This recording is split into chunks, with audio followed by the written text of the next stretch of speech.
Ephésiens chapitre 5, chapitre 1, verset 5, Dieu nous a prédestinés à être ses enfants d'adoption. Il y a beaucoup de choses à dire, bien aimés. Je vous en parlerai un autre jour. Je vous parlerai de l'adoption. Je vous parlerai de l'adoption un autre jour. Je vous parlerai un autre jour de de ce que nous avons vu dans Psaume chapitre 51, verset 18, sur la faveur de Dieu. Sur la faveur de Dieu.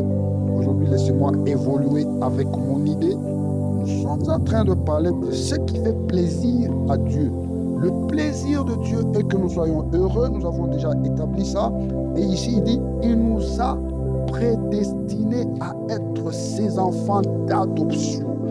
Romains chapitre 8, verset 29 nous dit ceci.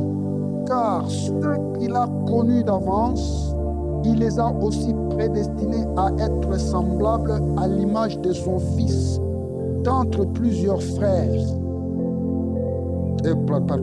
À l'image de son Fils, afin que son Fils fût le premier-né d'entre plusieurs frères. Tu vois ça? Donc, ceux qu'il a connus d'avance. Voilà, ici je veux un peu que nous discutions un point. La prédestination. Beaucoup disent prédestination, Dieu avait déjà prédestiné les gens, ceux qui seront sauvés et ceux qui ne seront pas sauvés. C'est comme ça qu'ils comprennent la prédestination. Donc si Dieu te sauve aujourd'hui, tu deviens chrétien, Dieu t'avait déjà prédestiné depuis à la création, même avant que tu sois conçu dans le ventre de ta mère, comme Jésus dit, Dieu dit dans Jérémie chapitre 1, que avant que tu ne sois dans le ventre de ta mère, je te connaissais, je t'avais établi prophète des nations. Donc là, Dieu, déjà ceux qui sont à lui, il les connaît d'avance, il les a prédestinés. C'est comme s'il les a déjà pointés. Non. La Bible nous dit ceci. Ceux qu'il a connus d'avance. Nous devons comprendre une chose, nous devons comprendre un élément très important dans le plan de Dieu, dans les choses de Dieu. Dieu est omniscient, il est omniprésent, il est omnipotent. Omni veut dire sans limite. Voilà, sans limite. Sans limite. Dans sa science qui veut dire connaissance, dans sa connaissance, Dieu n'a pas de limite. Il connaît tout. Il connaît tout. L'avenir, le passé, tout. Il n'y a pas de passé pour Dieu. Le passé n'existe pas chez Dieu. Dieu vit dans l'éternité. Il n'y a pas de passé chez Dieu. Vous comprenez ça? Bien-aimé, quand tu deviens enfant de Dieu, sache que tu es entré dans le monde de Dieu. Tu n'es plus un homme. Tu es une divinité.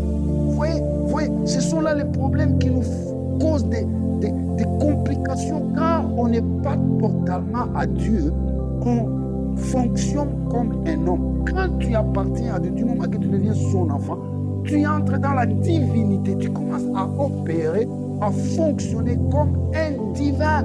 C'est pourquoi un vrai enfant de Dieu ne peut pas dire « moi je suis humain, laissez-moi aussi pécher comme les autres, laissez-moi aussi échouer comme les autres ». Non, un enfant de Dieu ne peut pas se permettre de ça. Parce qu'il est l'enfant de Dieu. Il est de la race de Dieu. Il est de la racine de Dieu. Il a acquis la divinité. Il y a transformation dans sa nature. Il y a métamorphose. C'est-à-dire qu'il a changé de nature. Ça, ce sont des choses que nous devons comprendre, bien-aimés, pour bien vivre le royaume de Dieu. Nous entrons dans la nature de Dieu. Nous entrons dans la famille de Dieu. Nous ne sommes plus des hommes. Nous sommes devenus des dieux. Psaume 82 nous dit que vous êtes des dieux. Vous mourrez comme des hommes parce que vous fonctionnez, vous réfléchissez comme des hommes. Il faut arrêter d'être un homme. Il faut s'efforcer, entrer dans la profondeur de Dieu pour devenir divin. Tu vas voir que même le diable va te craindre de loin seulement. Le péché va te craindre. Les maladies vont te craindre. Tous les problèmes que nous rencontrons vont d'eux-mêmes s'éloigner de nous parce que nous sommes devenus divins. De la même manière qu'ils craignent Dieu, ils vont nous craindre. Voilà.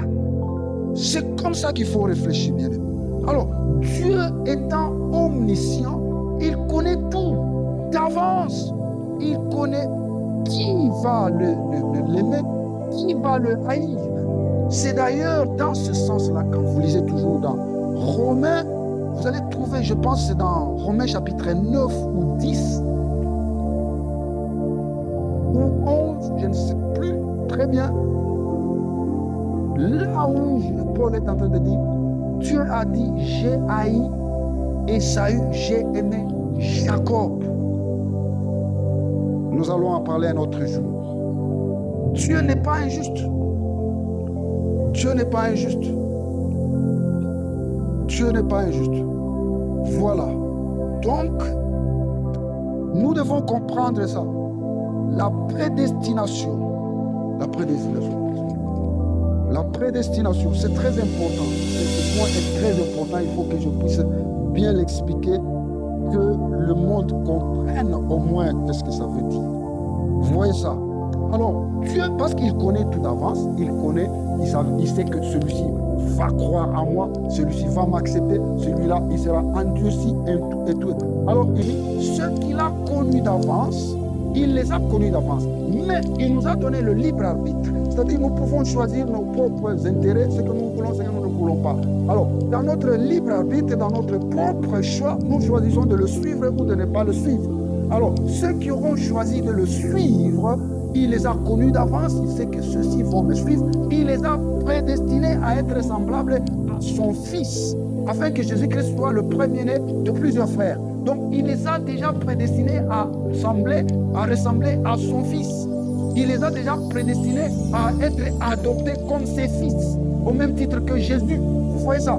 Il les a prédestinés, pas qu'il les a réglés. Non. Il sait qu'ils vont l'accepter, ils vont le suivre. Alors, il prédestine ceux qu'ils vont mener comme vie. Vous voyez? C'est ça, c'est tout simplement ça. C'est tout simplement ça. C'est tout simplement ça. Donc, veuillez comprendre ça, bien-aimé, que la prédestination n'est pas dans le fait que Dieu choisit lui-même, non, c'est le fait qu'il connaît d'avance, il trace déjà le chemin. Dans Psaume 84, on dit quelque part que ceux qui se confient en l'Éternel trouvent le chemin tout tracé, c'est-à-dire il a déjà tracé d'avance un chemin que vous allez suivre. Il a tracé d'avance un chemin que vous allez suivre. C'est ça la prédestination. Ce n'est pas qu'il vous choisit toi en tant que personne. Non, il place déjà, il prépare pour vous qui allez le choisir ce que vous allez mener comme vie. Voilà. Alors, quand vous serez comme ça, après vous avoir prédestiné comme ça, il va alors vous appeler. À un moment, il va vous appeler. À chaque étape, vous allez voir que vous avez toujours le choix. Quand il vous appelle, tu as le droit de refuser. Voilà, de refuser son appel. Parce que ton libre arbitre peut te demander de refuser l'appel de Dieu. Voilà, il vous appelle. Après vous avoir appelé, alors il vous justifie. Justifier, ça veut dire que quand le diable va commencer à vous accuser, il va vous défendre. C'est ça, vous justifier. Il va vous défendre contre les accusations du diable. Il est votre avocat. Et après vous avoir appelé, il va vous glorifier. Vous glorifier là, ça veut dire qu'il commence à manifester sa puissance à travers votre vie. Voilà. Donc vous commencez à faire des œuvres qui glorifient Dieu et qui vous glorifient vous-même. Parce que quand les gens vont voir ce que vous faites, ils ne vont pas seulement dire Dieu est bon, ils vont aussi vous appeler vous bon et ils vont dire vous êtes un grand homme ou une grande femme. Ils glorifient son nom à travers vous. Même Jésus a prié, Seigneur, glorifie ton nom à travers ton Fils. Vous voyez, Jésus a été glorifié et Dieu a été glorifié. Voilà, je pense qu'au moins j'ai expliqué. Si vous voulez, vous pouvez poser des questions. Je vais toujours y répondre. C'est ça la volonté de Dieu. Donc la volonté de Dieu est qu'il nous a prédestinés à son adoption être ses enfants. C'est son plaisir que nous soyons ses enfants. C'est le plaisir de Dieu que nous soyons ses enfants. C'est le plaisir de Dieu que nous soyons ses enfants. Si vous pouvez permettre que je continue encore dans Hébreux chapitre 10, verset 38, la Bible nous dit que Dieu ne prend pas plaisir à ceux qui se rétractent de la foi. Vous voyez, Dieu ne prend pas plaisir à ceux qui se rétractent de la foi. Dieu prend plaisir à ceux qui ont la foi et qui avancent, qui foncent malgré les difficultés. Pourquoi vous avancez par les difficultés? Parce que vous êtes confiant que le Dieu que vous avez est un Dieu puissant. Il va vous donner la victoire dans tout ce que vous traversez. Voilà que les gens aiment. Dieu veut les gens qui ont confiance en lui. Voilà, c'est ça la foi. La foi se développe dans les moments difficiles. Il faut comprendre que j'ai un Dieu puissant, le maître de tout. Il ne va pas m'abandonner. Il ne va pas me laisser seul périr dans cette histoire, dans cette situation. Dieu aime ces gens comme ça. Il n'aime pas les gens qui se retirent lorsqu'il y a des problèmes, commencent à pleurnicher. Non, non, non, non, non, non, non, non, non. Dieu n'aime pas ça. C'est ce que la Bible nous dit. Dieu ne prend pas plaisir à ceux qui se retirent de la foi dans les situations difficiles. C'est ça que nous dit Hébreux chapitre 10, verset 38. C'est-à-dire que notre appartenance à Dieu, c'est une assurance, ferme assurance que nous ne devons jamais abandonner dans les moments difficiles. Nous ne devons jamais avoir de doutes. Nous devons avoir confiance en Dieu, le Tout-Puissant, le Maître de tout. L'histoire que nous lisons dans la Bible, c'est pour nous aider à affermir notre foi, afin que nous ne puissions pas trébucher, tomber dans les moments difficiles. C'est là que Dieu lui-même vient intervenir. Vous avez connu l'histoire des enfants d'Israël et tout, là où Dieu a manifesté sa puissance dans les moments difficiles. Donc, quand vous manquez de foi, bien-aimé, manquer de foi, c'est un péché. C'est un péché. Tu ne peux pas être un enfant de Dieu, tu te rétractes dans des moments compliqués, tu commences à pleurer et Dieu, tu penses que Dieu sera fier de toi. Non, tu lui fais honte. Si nous allons toujours dans Romains chapitre 8, à partir du verset 29, 30, 31, vous descendez, vous allez voir que la foi déclare que rien ne va me séparer de l'amour de Dieu. Rien. Dieu nous a aimés avant et il est avec nous. Il ne peut pas échouer de nous protéger. Il ne peut jamais nous décevoir. Dieu ne peut jamais nous décevoir. Oui. Ce sont là les choses que nous devons connaître en tant que chrétiens et nous devons nous mettre en tête que c'est ça le plaisir de Dieu. C'est glorifier son nom, c'est nous glorifier. Nous glorifier, c'est quand nous passons des moments difficiles. Dieu manifeste sa puissance comme il a manifesté la puissance dans le temps d'Israël en Égypte. C'est ça le plaisir. Alors nous devons comprendre ça et nous asseoir sur cette assurance-là et ne jamais douter de Dieu, ne jamais nous plaindre, ne jamais avoir des mauvaises ou des pensées négatives sur Dieu. Le mal n'appartient pas à Dieu. Le mal n'appartient pas à Dieu. Mais de Dieu ne vient que ce qui est bon, que ce qui est bon. Le plaisir de Dieu est de nous montrer sa bonté. Nous montrer sa bonté. C'est ça le plaisir de Dieu. C'est ça le plaisir de Dieu. Il y a plusieurs écritures que je peux vous montrer. Je vais vous montrer ça prochainement. Vous voyez, donc, bien-aimés, retenons ça. Retenons ça. Pour terminer, je vais vous donner quelques écritures afin que ça puisse nous aider, bien-aimés, à affermir notre foi dans notre Seigneur Jésus-Christ, dans notre Dieu. Nous allons dans Matthieu chapitre 19.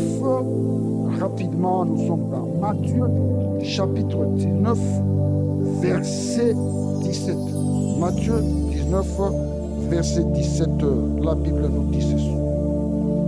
Là, il lui répondit, pourquoi m'interroges-tu sur ce qui est bon? Seul Dieu est bon. Vous voyez, là, Jésus lui-même confirme que Dieu est bon. Donc, bien aimé, restez dans votre esprit. Vous allez lire ça dans Matthieu chapitre 19, verset 17, Marc chapitre 10, verset 18, Luc chapitre 18, verset 19. Ça nous montre que Dieu est bon. Dieu est bon. Dieu est bon. Retenons ça. Dieu est bon. Rien de mal ne vient de Dieu. Donc, quand tu commences à comprendre, connaître des problèmes,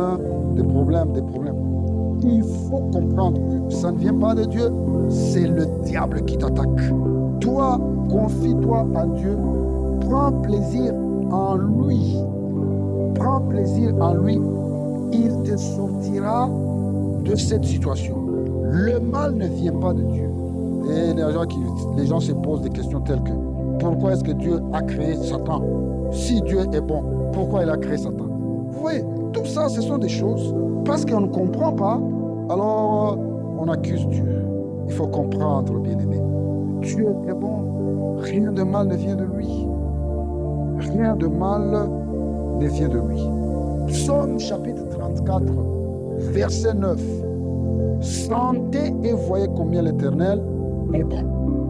Heureux l'homme qui cherche en lui son refuge. Je vais terminer par ça. Vous voyez, sentez et voyez combien Dieu est bon. Sentez et voyez combien Dieu est bon. Ça veut dire ceci. Faites des recherches. Parce que sentez, Dieu n'a pas d'odeur. Ce sont des choses spirituelles. Ça veut dire, faites des recherches. Jusqu'au point où vous allez découvrir, établir dans votre esprit que Dieu est bon. Que Dieu est bon. Et celui qui va faire son refuge en lui, il sera toujours heureux. Ça, ce sont des vérités. Notre Seigneur Jésus nous dit, vous connaîtrez la vérité et la vérité vous affranchira. Ce sont des vérités qui doivent pénétrer dans ton fort intérieur, dans ton subconscient. Tu dois télécharger ces vérités. Au lieu de télécharger des choses qui te font pécher, télécharge des choses dans ton subconscient, des vérités comme celle-ci. Dieu est bon, il ne va jamais m'abandonner. Et tout celui qui fait confiance en lui, il est heureux. Reste avec ça, même lorsqu'il travaille des moments durs. Reste ancré dans des vérités qui disent que Dieu est bon.